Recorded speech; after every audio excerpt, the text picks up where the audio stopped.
দেখুন, আপনি যদি এগোতে চান, আপনার কাছে যদি একটা রোড ম্যাপ না থাকে তাহলে হবে না। মজার কথা হচ্ছে, সো কল্ড এক্সপার্ট তাদের কাছেই রোড ম্যাপ নেই, তাহলে সে আপনাকে গাইড করবে কি করে? ডায়াগনোসিস তো হলো, ডায়াগনোসিস থাকুক না থাকুক, আপনার বাচ্চার যে সাপোর্ট লাগবে এতক্ষণে আপনি বুঝে গেছেন। এটা বোঝেননি কে আপনাকে সাপোর্ট করতে পারে। এক্ষেত্রে শুরুতে কার কাছে যাচ্ছেন গুরুত্বপূর্ণ নয়, গুরুত্বপূর্ণ এই যে ওর কোথায় আটকাচ্ছে।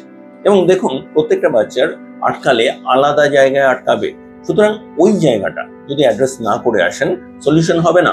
ওভারঅল অটিজমের ক্ষেত্রে বা বেশিরভাগ এই ধরনের জিনিসে আটকায় হচ্ছে কানেকশনে, হিউম্যান টু হিউম্যান কানেকশন। তার মানে ওটার উপর কাজ করতে হবে আগে।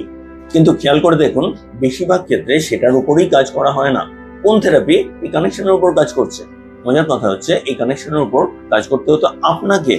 এবং আপনি যেহেতু থেরাপিস্ট নন, যেহেতু থেরাপি করে সেখান থেকে পয়সা আসবে না, তাহলে এই জায়গাটা পুরোটা বাদ চলে গেছে। আপনার চারিদিকের পরিস্থিতি কিভাবে আপনি ইন্টারপ্রিট করবেন, দেখুন আপনাকে সেটাই শেখানো হয়নি। তাহলে আপনাকে সেই জায়গাটা বুঝতে হবে। এবং এই যে রোড ম্যাপের কথা বলছি, কোনটার পর কোনটা আসছে, কিভাবে কি সিকোয়েন্সে, সেই পুরো জিনিসটা আপনাকে জানতে হবে, বুঝতে হবে। যদি চান আমরা এই পুরো ফ্রেমওয়ার্ক আপনাকে দিতে পারি, যোগাযোগ করুন, আমি অবশ্যই আপনাকে সাহায্য করতে চাইবো।